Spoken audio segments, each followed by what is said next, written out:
yet, but I tell you what, I love my audience. I love my fan base. I reach out social media wise, and you invest in my emotional bank account, and I invest, and it's just two-way street. When you take, you got to be able to give, and that's why I try to give here at Comicconns. You know, you're the family with all the 5 Yeah, kids? the kids.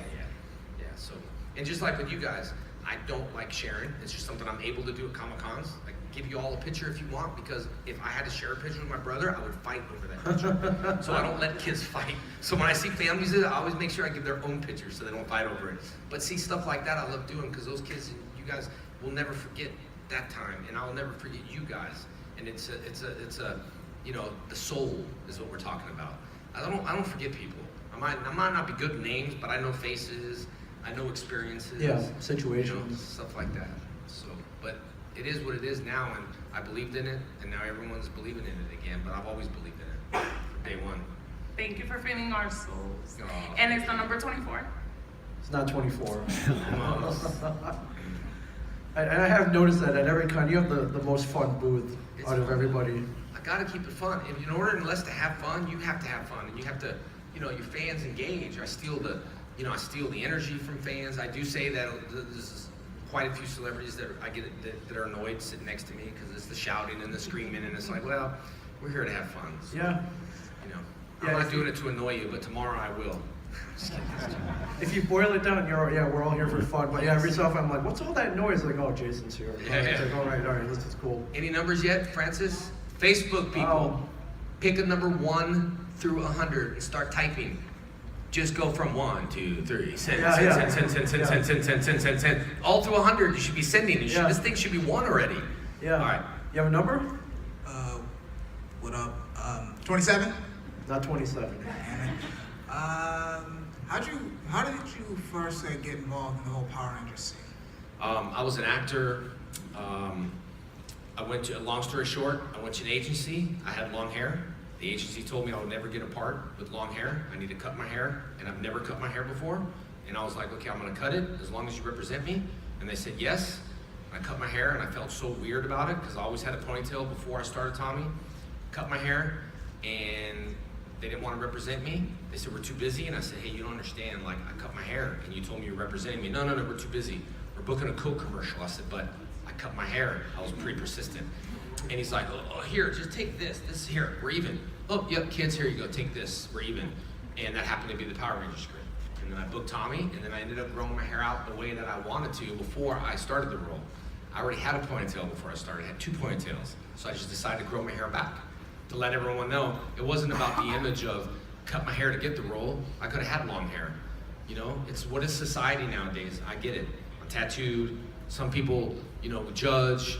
We have 4 seconds to make that decision of who you are and what you are, and that's just the way of the world. So I cut my hair, got the role, but it wasn't for my hair. It was my karate that got me through the doors. I killed it at the audition. I was a national rated competitor, and actors know everything. Like, oh, I do a little bit of that. I said, cool. And I treated it like a tournament, and I killed it. And I got the role. Nice. Someone got a number? All right, who is it, Francis? Antonio Russos. Look at that. Antonio Russos. Juliana, here, we take this. And congratulations, you are the Facebook winner of the Pop Funko toy. And it's about time you picked that number. It's about time. And the number, just for you guys know, the number, so you don't have to say this number, was 37 for Facebook Live. 37. Facebook Live, quit calling numbers out now because it's over. Yeah. So, too late. You snooze, you lose. All right. Hi. So since you actually are a skilled fighter, how much of the stunts would you say were your own throughout the series?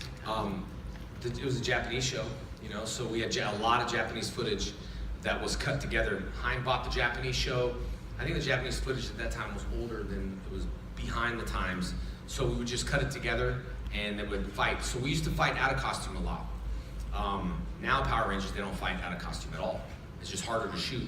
I did do a lot of helmet stuff with Jason in the Dark Dimension, so I wear the costume a lot to do some fighting in it. But after a while, you know, stunt doubles, filming, you know, it's just complex. We're rolling at the same time. So I got a chance to do a lot of Green Ranger stuff because we ran out of Japanese footage. So we had to make our own American footage with the cool shield that you all could tell the difference from. Just one more. And how was fighting in the costume? Is that comfortable? Hot. Hot and you can't see. But it's okay because I used to do a lot of training with my brother. Like the biggest thing we used to do with demos, we used to break bricks and do a whole bunch of stuff. And it's to the point now where I couldn't do that kind of stuff because my brother would break and be like, ah, and then blood would be on his hands. He'd be like, ah. People were like, I don't want to sign up. That's scary. You know, we used to do a lot of demos and I used to put an apple in my brother's mouth. And I swing the nunchucks like, I knew this was where I could swing the nunchucks one time. And I put an apple in his mouth and then I'll line it up and then I'll blindfold myself and then I'll whap, smack the apple and I always hit the apple out of his mouth. A couple times I hit him. But I told people I'd make the apple drop. I just didn't tell you how I was gonna make the apple drop. Right. Plus, he was my brother. He wasn't gonna sue me. But so with that theory, even if I couldn't see, I could still time stuff. I could still feel it, you know. So, but it was fun. And yeah, if you lose a few teeth, you know, hey, just suck it up, rub some dirt on it. Exactly. Yeah. Take an Advil. Relax. Yeah. You're My fine. number guess is 24. It's not 24. Well, thank you very much. Hello.